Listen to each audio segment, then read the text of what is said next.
Hey everybody! So today we are going to discuss something which I think confuses a lot of people. It's the it's the it's one of the things that's in the manual. It says that you're able to use two effects at the same time.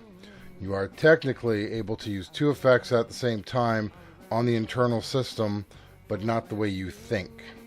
So first off, let's discuss the effects thing. So if you go in, let's switch over to this guy. All right. So here's our board. So you got your effects button here. So on your mixer, we'll start there. On the mixer, you'll see you have the effects is the second one here. So if I think on this one I have channel 8. Yeah. So channel 8 I'm using the effects. So it says insert effects. Now, I've shown this before where if I go over to channel 7 and let's say now I insert the effects on channel 7, go back to, or track 7, now I go back to track 8, turned it off. And that's what it does. It's technically designed so that you have one track that has an effect. Can't have two.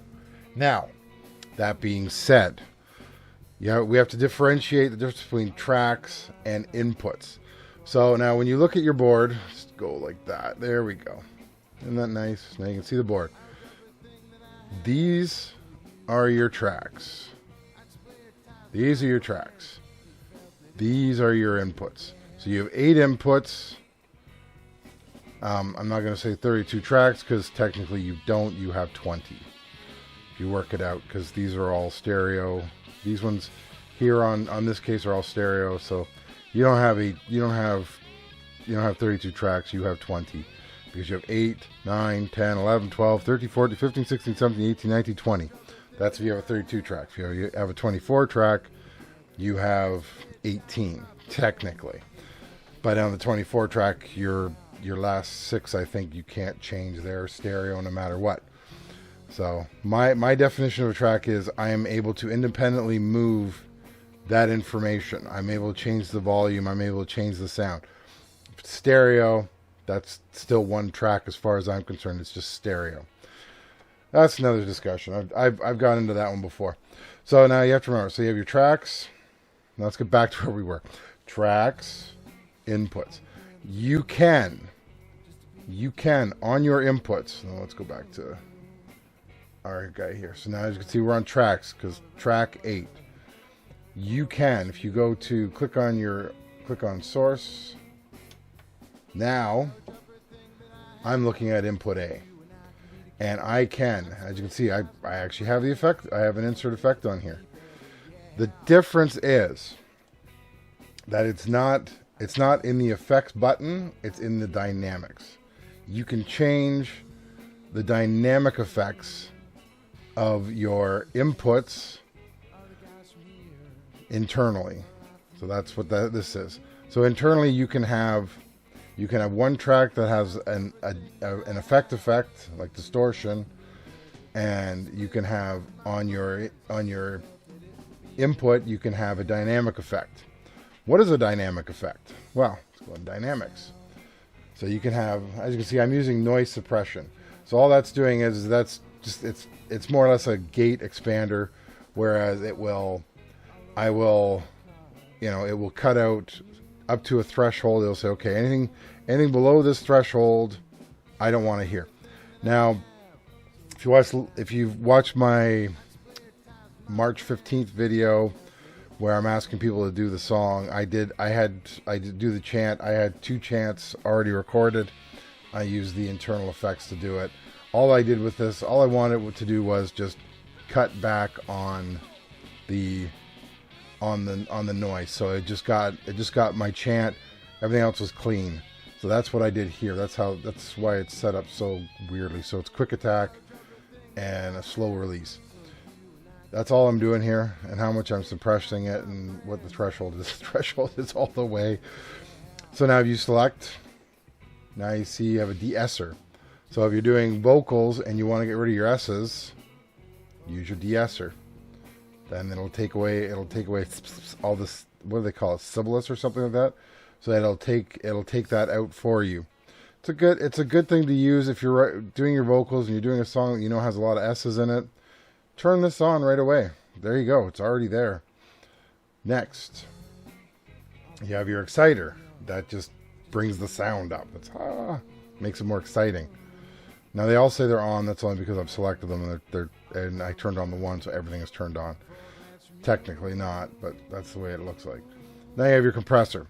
So your compressor is your compressor.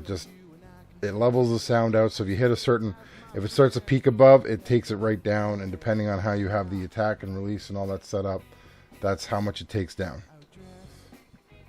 And now we're back at noise suppression. So that is your dynamics. Those work on input A. Or on the inputs. Sorry, not just on input A. In this case, it's input A because that's what I'm using. That's when I have the effect on. So to turn it on, show you again. So you go to mixer, click source, it says input A, insert effect, turn it off, turn it on, turn it off. And it works the same way. So if I go to B and I turn it on, then I go to A and then I turn it on and see not available. Oh, so now it's telling me something else. Turn off guitar effect or use 2 or less dynamic effect. So in this case, it actually gives you an error. Wow. It doesn't do that on, see, now let's see. Oh no, it's on both. Holy smokes. I didn't realize it'd be on both. I didn't know it would do that. Wow. But I think you're only allowed it on one. That's interesting. I didn't know it would do that. So there, I learned something new too.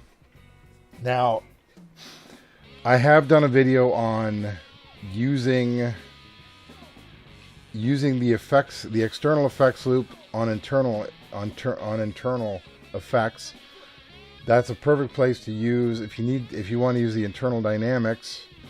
That's the easiest way to do it. If you want to do it as an afterthought, I think that's a perfect way to do it. Then you have it coming in. Now, granted, it's one channel, but you know what? If you're doing it as an afterthought, you've already got it recorded. You're just cleaning it up.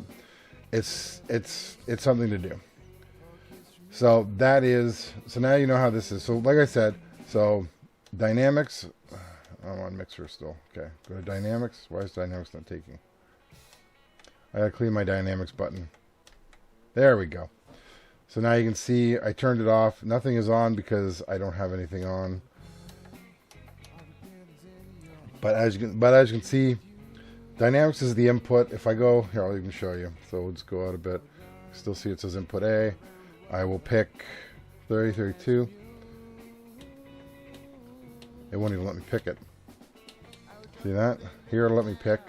See, I can switch on these ones. But if I try in dynamics to pick one of these, it won't work. If I go to effect, let's see, it just says effect. It's not giving me a certain channel in this case because it's working through the other thing. And if I can't pick anything, as you can see in this case. Nothing. So nothing. Can't do it.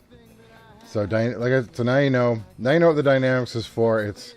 It's an extra effect, or it's an effect for the inputs. That's what it's for. And then the effect is for your board. That's for your tracks. That's what it's for. And we all know that we've got reverb. Oops, turn on reverb. Chorus, delay, reverb, chorus, delay, and then you have your guitar effects, noise suppression, amp, compressor, effect. That's if you want to use the amp on it. So that is, and as you can see, it actually on its own lit up track 8, which is the track that if I go to my mixer, it has the effect. So there you go. That's what it does, because I do have the guitar effect on it. That is my bass line track, and as you guys know, I like to use the internal amp just to bring out the bass a bit more. I like the sound better that way. I don't know why. That's just me. So that my friends is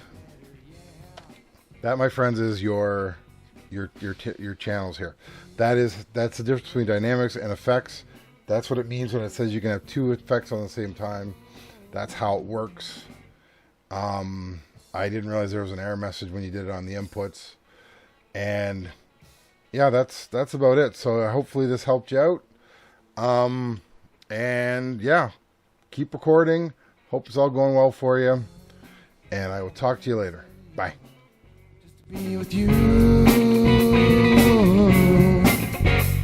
I would run all around the world for a glance from you.